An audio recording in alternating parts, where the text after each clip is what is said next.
आपके लाठी और केस से हम डरने वाले नहीं है। तो अभी जो गिरीश कुमार चौधरी जो बोल रहे थे, तो हम उनसे पूछना चाहते हैं कि आप किस माध्यम से आए थे? कि जब इंडिया में प्राइम मिनिस्टर है तो सीएम की क्या जरूरत है? बिहार में जो है 2002 के बाद आज तक बेट का एग्जाम नहीं कराई गई।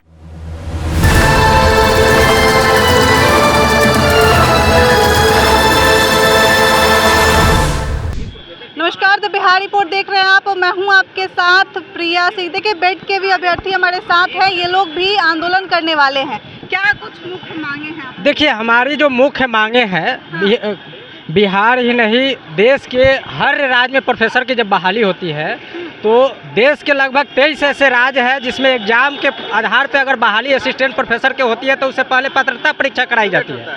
बिहार में जो है 2002 के बाद आज तक बेट का एग्ज़ाम नहीं कराई गई है। और जितने भी अभी आपको प्रोफेसर दिखाई देंगे यूनिवर्सिटी में, ये सब लोग जो है बेट के ही प्रोडक्ट है। आज जो है जब ड्राफ्ट में चेंजिंग हुई है एग्ज़ाम के आधार पर जो प्रोफेसर की बहाली होने वाली है, एपीआई सिस्टम हटा, उस स्वागत योग है। अगर आप बेट का एग्ज़ाम नहीं लेंगे तो ये जो बिहार के युवाएँ हैं ये जाएंगे कहाँ? इसका बहुत सारा रीज़न है कि कुछ रीजनल जो सब्जेक्ट है जिसमें नेशनल लेवल पे टेस्ट नहीं कराई जाती है। अगर आप प्रोफेसर नेट का एग्ज़ाम नहीं होता है, अगर प्रोफेसर के बहाली करते हैं तो वो तो सब्जेक्ट छूट जाएंगे।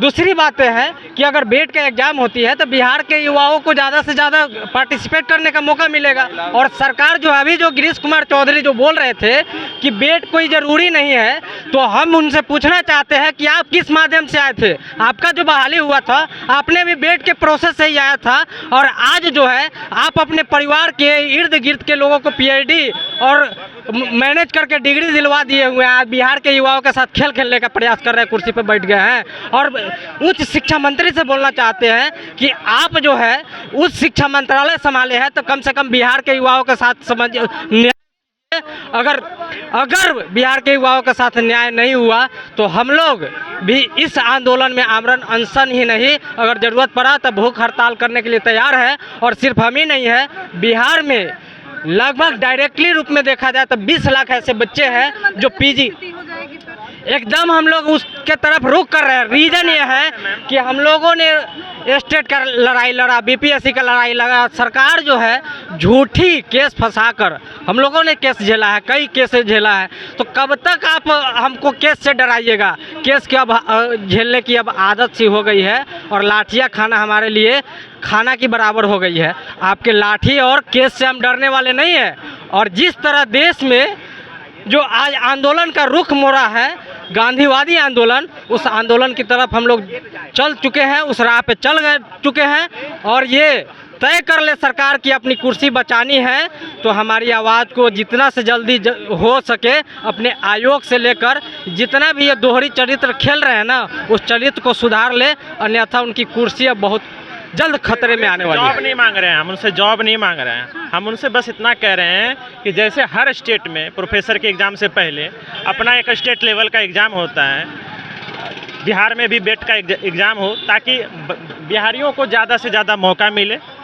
अब अगला एग्ज़ाम होगा, अगर मेरिट रहेगा तो पास होगा, नहीं होगा तो नहीं होगा। हम उसके सिलेक्ट होता है। पूरे जितने भी भारत में राज्य हैं प्रोफेसर की बहाली से पहले सिलेक्ट होता है। उसी तरह बिहार के जो युवा हैं, बहुत सारे जो नेट नहीं निकाल पाते, महिलाएं हैं, आदिवासी हैं, दलित हैं, तो उनको मौका देने के लिए बिहार सरकार को बेट का एग्ज़ाम लेना चाहिए। असिस्टेंट प्रोफेसर के बहाली से बढ़िया ये जो नियमावली निकली है प्रोफेसर की बहाली के लिए बहुत बढ़िया है, स्वागत योग्य है और लोग इससे बहुत खुश हैं। एपीआई वाला सिस्टम एक कैंसर था, वो उस कैंसर को राज्य सरकार ने ख़त्म किया, बहुत स्वागत योग्य काम है, स्वागत करते हैं। लेकिन असिस्टेंट प्रोफेसर बहाली से पहले बिहार सरकार या उच्च शिक्षा आयोग बेट का आयोजन का हम लोग का यही मांग है और कोई बड़ा मांग नहीं। बस देखिए मैम, सरकार में कई लोग ऐसा कह रहे हैं कि जब नेट हो रहा है तो बेट की क्या ज़रूरत है। ऐसे तो हम लोग भी उससे पूछ सकते हैं, जब इंडिया में प्राइम मिनिस्टर है तो सीएम की क्या ज़रूरत है? हाँ, स्टेट लेवल पे आप करते हैं ना, चीज़ों को कंडक्ट करवाते हैं, चाहे वो इलेक्शन हो चाहे बाय इलेक्शन हो, आप करवाते हैं कि नहीं करवाते हैं? हाँ, यूपीएससी है, बीपीएससी है। तो आप जब प्रोफेसर की बहाली कर रहे हैं तो आप सिर्फ बोल रहे हैं कि नहीं नेट वाले एलिजिबल हैं, बेट वाले आप कंडक्ट करवा नहीं रहे एग्जाम।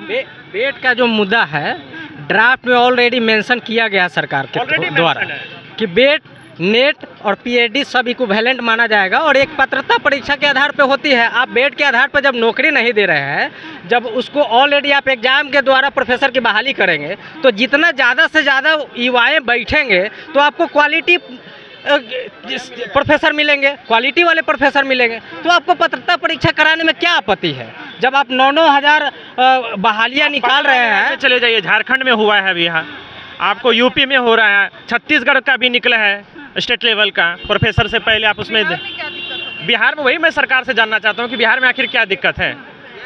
यहाँ लाखों बच्चे हैं जो उसके इंतजार में हैं। आपने पहले प्रॉमिस किया कि बेट का एग्जाम होगा, अब अचानक से आप बोल रहे हैं कि नहीं सीधे एग्जाम लिया जाएगा, बेट नहीं। रोजगार का भी 1 करोड़ 2 करोड़ रोजगार का उम्मीद दिया जा रहा है। यही तो कहना चाह रहा हूँ कि सरकार अपने वादों से मुकर जा रही है, झांसा दे रहे हैं स्टूडेंट को, किसान को, बाकियों को, और फिर उसके बाद अपने मुद्दे से हट जा रही है। कितने तारीख से आप लोग आंदोलन करना चाहते हैं? हम लोग जो हमारे बाकी साथियों हैं उन्होंने डिसाइड किया है कि 13 अगस्त से हम लोग धरना प्रदर्शन पे जाएंगे। 13 अगस्त से ये लोग धरना करेंगे और तमाम मुख्य मांगों को लेकर लगातार अभ्यर्थी जो है धरना कर रहे हैं। ऐसे में तस्वीरें आपको लगातार हम दिखा रहे हैं, अलग अलग जगहों पे तो धरना चल ही रहा है, लेकिन जिस तरह से जंतर मंतर पे आंदोलन हुआ उसके बाद जो है अलग अलग राज्यों में भी इसका असर अब देखने को मिल रहा है। झारखंड में तो आप देख ही रहे हैं किस तरह से धरना प्रदर्शन चल रहा है। अब बिहार में 13 अगस्त से जो है आंदोलन स्टार्ट हो जाएगा। फिलहाल इस खबर में इतना ही। इस खबर को लेकर क्या सोचते हैं कमेंट बॉक्स में ज़रूर बताएं। धन्यवाद।